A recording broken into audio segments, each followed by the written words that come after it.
I will never take for granted what it was like, for myself and for any other kid who's experienced it, growing up in a home where there's domestic violence. Like it's one of the worst things you experience because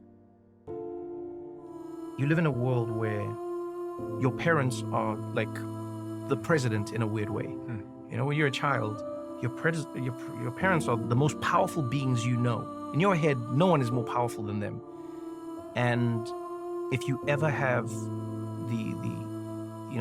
the terrible fortune of seeing your parents, most times your mother, being in a position where she's being violently harmed, I mean,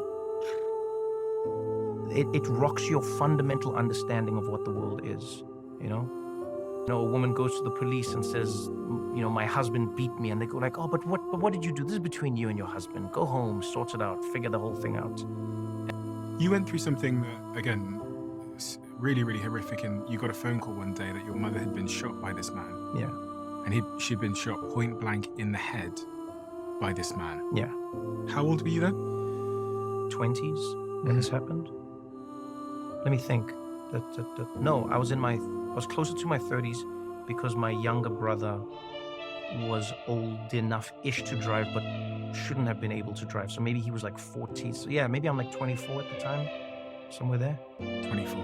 You get a phone call from him, your younger brother. Yeah, saying mom's been shot. What goes through your head in that moment when you get a call like that?